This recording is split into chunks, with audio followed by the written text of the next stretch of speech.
Second, compare their physical appearances. Notice the wider That's nose, definitely him. forehead, the hoodie, just That's like for we sure see him. on Nicholas's missing poster. Around this same time, we also see That's that crazy, Async's bro. government.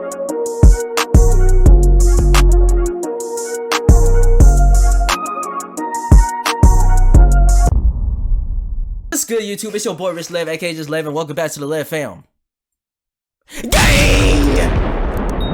Now today we got film theory, decoding the horror of the Backrooms. As you can see, I'm live on YouTube right now, man. Look at them. This ain't what's up to you guys. But hey, if you guys want to be a part of these lives, make sure you hit that subscribe and that bell. Turn on the post notifications because we post every single day and we go live occasionally as much as I can.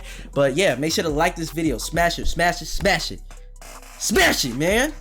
And yeah, let's get into this. Let's see what's going on with the Backrooms, man. Everybody knows what the Backrooms are, right? You're on crack? Hell yeah, I love crack. I do it every day.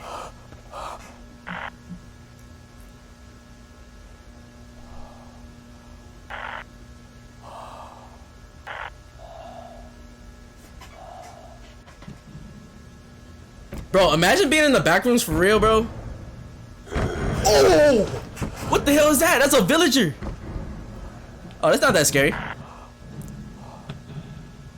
Chat, I get scared easily, bro. Like, you guys might think I'm faking it. I'm actually like, I get jittery. Where's the coffee mat? Bro, what? I went there once. Shut the fuck up. Hello, Internet! Welcome to Film Theory, the show that reminds you that all the creepiest pastas came from the 1980s. Hulk Hogan, he's got pasta mania in the Mall of America. I want to try to get a word with him. Pasta mania has got all my Hulkamaniacs running wild. And I've eaten so many Hulkaroos and Hulk-U's, I kind of feel sorry. Fun fact, that restaurant would go on to receive 3 Michelin stars. Well, I hope you carbo-loaded on that pasta mania, Hulkamaniacs. Cause Can you get to the point, nigga? Once more into the Backrooms, the That's just a analog theory, horror a film series theory? right here on YouTube, produced by Kane Pixels. Last time we wandered through these jaundiced hallways, we were looking for a means of escape, a way to survive the endless maze of humming fluorescents and soggy carpets. But today, Wait, so is there a we're way out of looking the for Backrooms something or not? different. We're looking for lore. Specifically, we want answers. At this point, Kane's series is 3 months old, and in that amount of time, he's given us 10 videos full of creepy mysteries for us to chew on. What are the Backrooms, really? Did humanity create them? Have they just been a parallel dimension all along? Can you And pin what me about when the dead video man comes that out? we Hey, find yo, what do you hidden mean in by the middle that? of the maze, covered in a violent explosion of black? Who is this guy? What is this guy? Yo. And most importantly of all, should we be concerned about that monster roaming the halls? It's the black guy, Probably, bro. Right? Usually a giant roaring threat is something to be concerned about. So throw on your hazmat suits, friends, and grab your tow lines. Today, we're going in deep. Oh, I'm gonna go in all the way deep. First, let's talk You know what I'm about saying? I timeline, always shall go we? in Part deep. of what makes the lore of the Backrooms so hard to crack in an initial watch is that it follows the tried and true formula of series like The Walton Files, Mandela Catalog, and FNAF, where the story is just told out of order. The very first upload of the series, Backrooms Found Footage, actually comes last in the timeline currently, September 23rd, 1996. So, through the power of reorganization, let's recap what we know in the order that we know it. That Our is story like FNAF, begins in huh? FNAF is all over the 1982 place. with Async, a corporation conducting scientific research into magnetism and or electromagnetic field generators under government contract during the Cold War. In our first video of the series, Prototype, a video that, no joke, released as I was writing this paragraph, so forgive me if I miss anything in it, we get our first event of the series. A metallic marble is surrounded by what appears to be electromagnetic field generating tubes. Notice how the shape and Okay. general design matches diagrams for similar real-life generators. The system fires up, and just like that, the ball is gone, presumably teleported to some space within space, thereby making the ball a subspace emissary, if you will. I hate myself for that joke, but then again, you don't pass up the opportunity to make the very rare subspace emissary joke. Anyway, by July of 1988, Async, emboldened by that initial success, has given their distortion field experiments a room-sized glow-up called Project KV-31. According to the video The Third Test, Okay. the goal of these experiments was to solve, quote, all future storage and housing needs. So It seems like the foundation of our story There's here is stories that in the science Backrooms? discovers an entire other universe of endless space, and our first thought was, hey, it's a good place to store our junk. In total, Async conducts 5 failed tests to try and open a portal to this subspace before the 6th finally proves successful. On October 17th, 1989 at 5:04 p.m. Pacific, with the generator beefed up and something redacted being introduced into something else redacted, the threshold gets cranked up and blasts out a light show that seems to almost shake the facility apart. When the smoke clears, the Backrooms themselves have finally appeared on the other end. Async has achieved first contact. Unfortunately, that's not the You guys only think the thing Backrooms that are real? happened. That date and time, 5:04 p.m. on October 17th, 1989, also happened to be in reality the moment a magnitude 6.9 lol hit the central coast of California, killing 63 and injuring thousands more. The timing here is clearly not meant to be a coincidence, as a secret unlisted video on Kane Pixel's channel gives us real archival news footage from the Loma Prieta quake, including a map highlighting the location of the earthquake's epicenter, the Santa Cruz Mountains. In short, we now know where our Async test facility is hidden. It's here, the epicenter of that devastating quake. And from that point forward, the world appears to be glitched. We see in the video missing persons that from October 1989 onward, huge numbers of ordinary people just start to go missing as they no-clip through reality, falling into this newly opened Backrooms metaspace. All the while, Async is slowly exploring this new environment. On February 3rd, 1990, they have their first major discovery, a mysterious dead body coated in what appears to be some type of black mold or aged blood splatter. So far in the series, he remains as an unidentified John Doe, but my suspicion is that this is actually Nicholas Bolton, a missing person that we see at the top of the upload. Notice a few of the details here. First, he's not wearing a hazmat suit, which clearly tells us that this is not an Async employee. Instead, it's someone who no-clipped into the Backrooms. Second, compare their physical appearances. Notice the wider nose, definitely him. tall forehead, the hoodie, just like we see on Nicholas's missing poster. Around this same time, we also see that Async's government contract appears to have been canceled. In the next video autopsy report, we get quick cuts of various images on a screen. One image here is the top line of a document with the words contract termination. Things aren't looking too great for Async, and they're about to get worse. Just shy of 1 month later, the 4th member of an Async exploration crew is lured away from the rest by mysterious voices in the walls and ceiling. Only why to would see you his go team glitch out of Nah, space. that's so stupid, bro. Why would you go anywhere by yourself in here, bro? I even wander. Like, I'm gonna be right up your ass, no cap, like, no homo and shit. When he tries to rejoin them. I'm not going alone. Chat, who's going alone in the background? Be honest. Hey. Vegan teacher? What is that? Guys? Is it funny? George? Now lost, he wanders the hallways,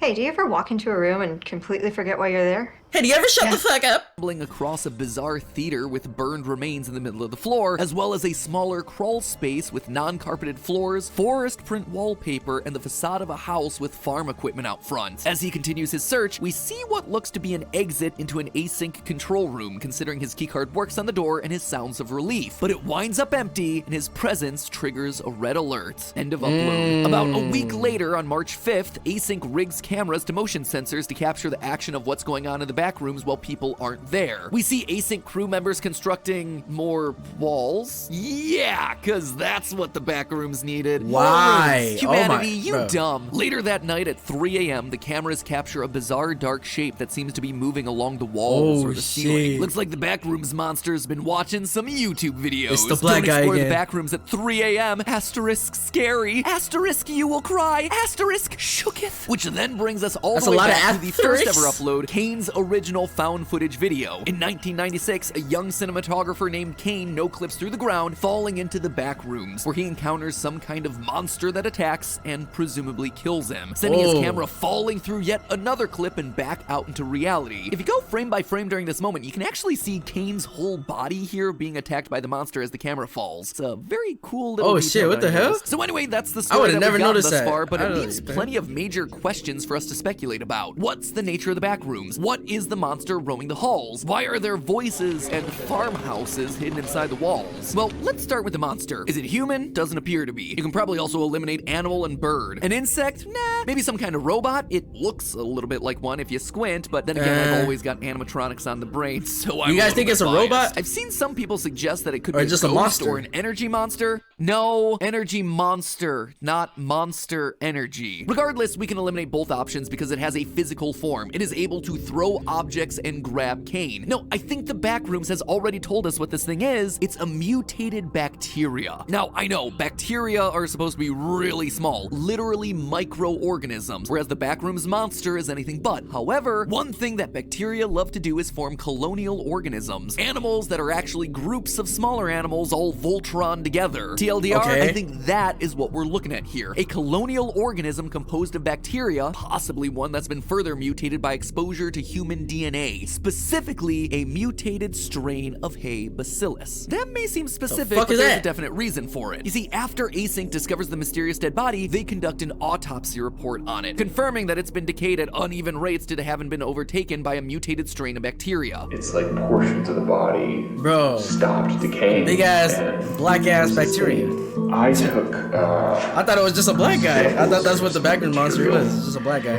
here. It seems to be closer to a mutated strain of simple Hay bacillus. It should be completely benign, but really, I Show us the don't back know of your what to make hand. of For this. what? Well, don't worry, Doc, cause I do. You see, Hay bacillus, also known as Bacillus subtilis, is pretty darn common, living in places like the human and cow digestive system. Oh, I thought that was my It's a cock. rod-shaped bacteria that's generally pretty harmless, and science loves these little guys. It's used a lot in experiments because it's very easy to genetically modify. This is one of the all-purpose cultures you'll find in almost any lab using bacteria for research because it's durable, it's manipulable, and it adapts in a very elastic way. And because Okay. it's so strong and resilient, it's been used to test out extreme environments Is that like a outer dish? space, which I call Bro. out because later in the video autopsy report, we see that quick montage of images I mentioned earlier, and it includes close-ups of bacteria cultures along with rocket and space imagery, all seeming to relate to this I very have a rocket idea. in my Oh, yeah, pants. and it's also been used by the military. Between 1950 and 1970, the US Army released aerosolized bacteria believed to be harmless over populated areas of the country without telling anyone, all to study what the impact might look like if an enemy ever tried something similar. Another test was conducted Okay. on the New York subway system in 1966, utilizing our little hay bacteria. They kind of just dumped it in through the sewer grates and people dusted it off their shoulders. Here's the thing, Army, when you're on a New York subway, the biggest biological threat isn't the sketchy bacteria powder that you're dumping on us, it's the guy open mouth hacking into my face during rush hour. Anyway, Hey, all yo. this about durability and space and genetic mutation. someone makes cough on think me, that our I'm monster fighting is a them, bro. I don't walking, care. roaring bacteria culture surviving in the Backrooms and evolving by coming into contact with the humans that keep no clipping in. And that's not just speculation either. Kane has seemed to confirm parts of this. Recently on his Ko-Fi account, which is basically like his Patreon, he dropped this picture of the monster explicitly labeled as bacteria. Something tells me you're gonna need some more than antibiotics to kill that bacterial infection. Now Yeah. that is what I call biological warfare. That's a big So bacterial that's black a little man. bit about the monster, but then what are the Backrooms themselves? What exactly are they, and what's their nature telling us about the world this story is set in? Well, when talking about internet urban legends to base a video series around, the Backrooms is still pretty new. The original meme dates to 2019. The lore and branching ARGs all come up later, and these videos have all gone up in the last few months. This is a brand new evolving concept, but the bigger idea that it's grounded in, that the world we know has secret hollow spaces behind the scenes that we aren't supposed to enter, that idea goes way back into ancient mythology and folklore, probably as old as the human psyche itself. The ancient Greeks believed that spirits of the dead and plenty of other things inhabited an entire underworld Bro, of caves what? and caverns. The 19th century French occultist Joseph Alexandre Saint-Yves, Marquis de Lévendre, how's that for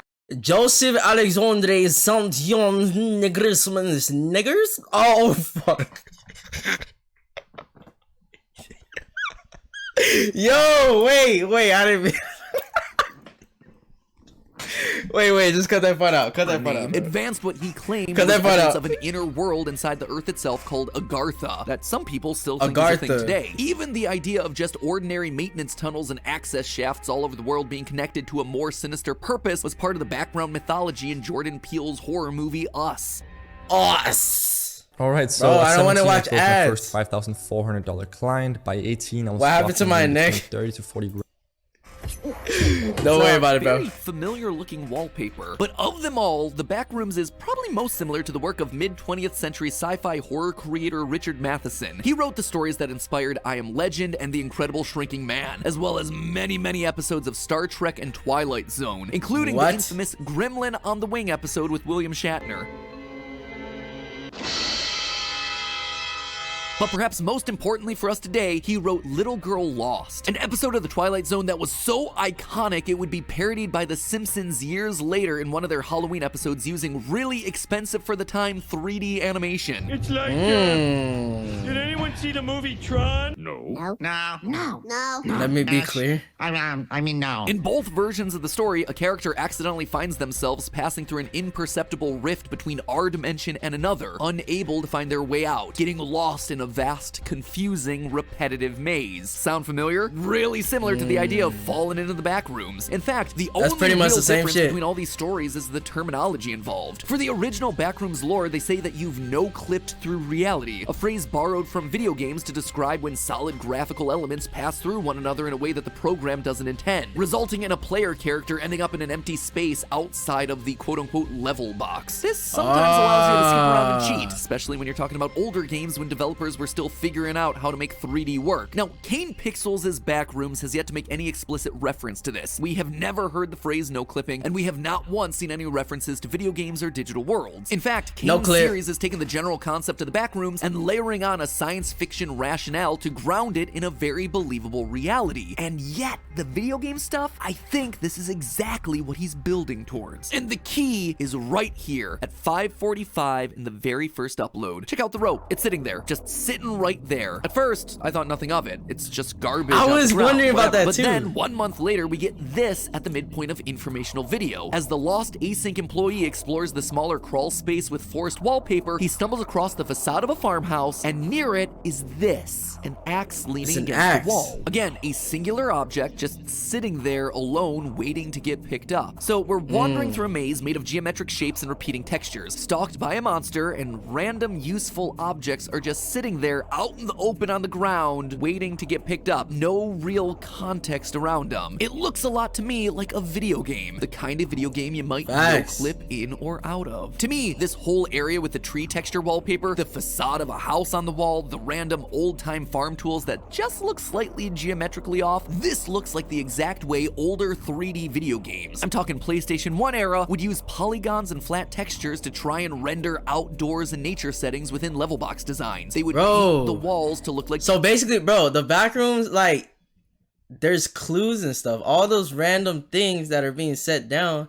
they have to use them in certain ways to get out. Breeze. They would paper the sky blue with textures. They would stick a house facade onto a giant rectangle to surround the door that they want you to go into. Check out the wheelbarrows, specifically the shadows of the wheelbarrows. Notice how they don't really move or shift position as the bright flashlight beam moves? While this certainly could be just 3D animation issues, it also reflects how many early video games couldn't or didn't use dynamic shaders. Shadows, if they existed at all, tended to be fixed and painted onto textures. This saved on processing power, but also gave objects a bit of a flat look. There's even a point where our Async employee leans in close to the wheelbarrows where it looks like the wallpaper pixel smears into just color lines. Again, like you'd see in a video game with texture mapping on the fritz. So if the Backrooms is indeed the space you go to when you no-clip through the ground, like we see Kane do in episode 1, then we're looking at evidence that reality itself on our side of the threshold is also a simulation. It could very well be that this whole series is just a modern take on the Matrix, a simulation that no one realizes they're in. And when Async opens the door to the Backrooms, they're finding a storage area for the extra unused assets, the procedurally generated worlds, the levels that just haven't quite made the cut yet. As Kane explores the various levels in the series' first upload, we see office supplies and warehouses, but also residential style railings and exteriors of buildings that are clearly indoors, hardwood floors, repeating filing cabinets. It's a mishmash of random assets, like when you're exploring a library of 3D assets from something like a game engine. All of reality being a simulation would also explain the voices that lure the Async employee away in informational video. Listen to the sound.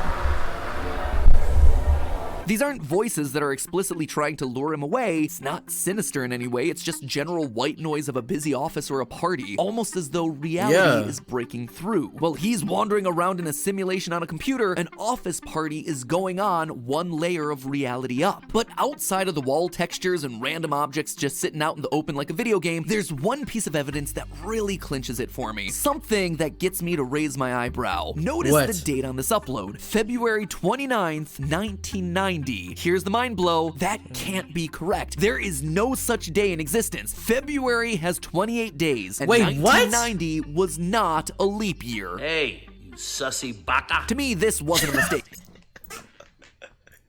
Bro, that was so random, but like, what? Kane already picked That's first crazy. contact to happen on a day when a major real-world earthquake occurred. The dates in this series matter. It tells me that we're existing in a reality different from our own. One where a February 29th, 1990 can exist. A simulated reality. And the Backrooms is the boundary between worlds, where the separation becomes just a little bit thinner, allowing things like office voices and, who knows, maybe even a virulent bacteria into the simulation. Am I right? Will Async be able to break through the boundary? I guess we'll just have to wait and see. Bro. But hey, that's just a theory. A film theory. That's crazy. Hey, that was pretty good. That wasn't like all hyper and stuff like stuff we usually watch, but that was like really informational and stuff. So if you guys watch that, like that video, make sure to leave a like, and I'll see you guys next time.